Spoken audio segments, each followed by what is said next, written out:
ఆంధ్రప్రదేశ్ ప్రభుత్వం పౌర గ్రంథాలయ శాఖ ఉమ్మడి పశ్చిమ గోదావరి జిల్లా గ్రంథాలయ సంస్థకు ఏలూరు చైర్మన్ గా నియమితులైన ఉండి జనసేన నియోజకవర్గ ఇన్ఛార్జ్ జుత్తుగ నాగరాజు చైర్మన్ ని ముందుగా జిల్లా గ్రంథాలయ సంస్థ కార్యదర్శి ఎం శేఖర్ బాబు మరియు గ్రంథాలయ సిబ్బంది ఘనంగా స్వాగతించారు. తదుపరి బాధ్యతలు స్వీకరించారు. అనంతరం జిల్లాలో పనిచేస్తున్న సిబ్బందితో ముచ్చటించారు. తర్వాత కార్యదర్శిని చైర్మన్ ఎవరికి ఎటువంటి సమస్యలున్నా పరిష్కరిస్తానని, ఎలాంటి సమస్య ఉన్నా మంత్రుల దృష్టికి తీసుకువెళ్లి సమస్య లేకుండా చూస్తానని హామీ ఇచ్చారు. నూతన భవనం, సెస్ బకాయిలు, ఉద్యోగుల సమస్యలు, శాలరీ గ్రాంట్, ఇతర విషయాలన్నీ అడిగి తెలుసుకున్నారు. అనంతరం చైర్మన్ ని ఘనంగా సన్మానించారు. ఈ కార్యక్రమంలో Eluru Janasena incharge RTC regional chairman Reddy Appalanaidu, deputy librarian A Narayanarao, జిల్లాలో పనిచేస్తున్న గ్రంథాలయ అధికారులు, జనసేన పార్టీ నాయకులు, మీడియా ప్రతినిధులు, ఏలూరు జిల్లా కేంద్ర గ్రంథాలయ సిబ్బంది తదితరులు పాల్గొన్నారు.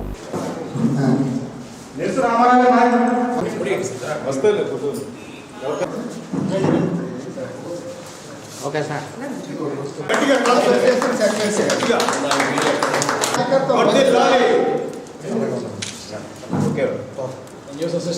ఎలా చూడండి.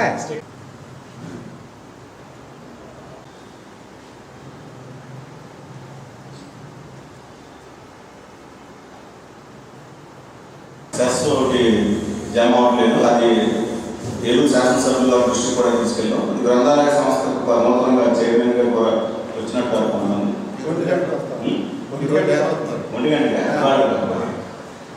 చాలా సంతోషం.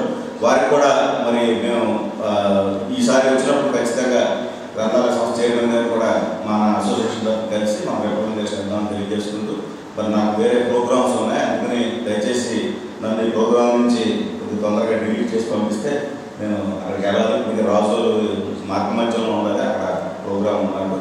ధన్యవాదాలు మీ అందరికీ. మరొకసారి నన్ను మీ గ్రంథాలయ ఉద్యోగుల తరఫున ఇక్కడ చిరు సన్మానం ఏర్పాటు చేసి మీరందరూ మాతో ప్రేమాభిమానాలు చూపిస్తుంది. మరొకసారి మీ అందరికీ ధన్యవాదాలు తెలియజేసుకుంటూ థ్యాంక్ యూ.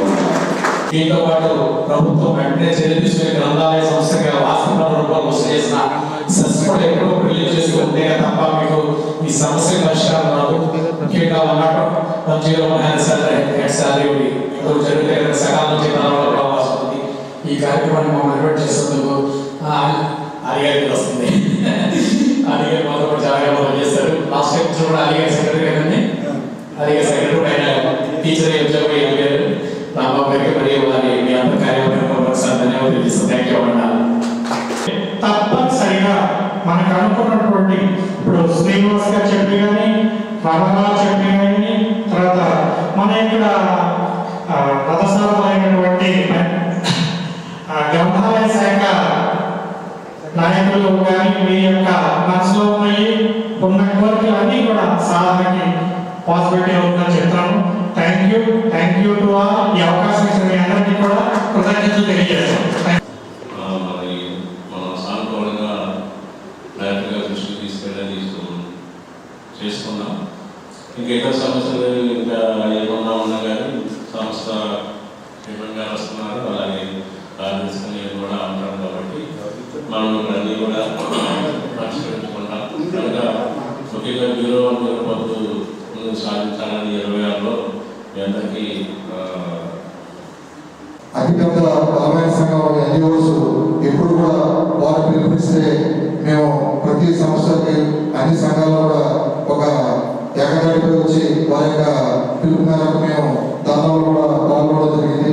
అదే సిపిఎస్ విషయంలో కానీ వేరే విషయంలో ఏ విషయంలో సరే ఎప్పుడైనా సరే ఒక బలమైన సంఘం మేము వారి మీ యొక్క పిలుపు ఇచ్చినా సరే మీకన్నా పనిచేయడానికి మేము ఎప్పుడు కూడా ముందున్నామని ఈ సభాముఖంగా తెలియజేస్తున్నాను. అజ్ఞాన్ గారితో కలిసి ప్రయాణం చేసాం. ప్రతి విషయంలో కూడా అజ్ఞాన్ గారితో కలిసి ప్రయాణం చేసాం. తర్వాత మా 010 గురించే మేము కొంత ఎవరో ఆశ పెట్టా అలా ఎలా చదువుతుంది, ఆ వ్యక్తి ఎలా చదువుతాం, దేనికైనా కానీ ఉద్యోగుల ప్రయోజనాల నిమిత్తమే మేము బయటకు వెళ్ళాల్సి వచ్చింది. అయినా కానీ మా యొక్క సాధన జరగలేదు. కనుక బలమైన సంఘం దీనిని గుర్తించి మిమ్మల్ని మరొకసారి మేము కోరుతున్నాం, మాకు 010 కల్పిస్తారని.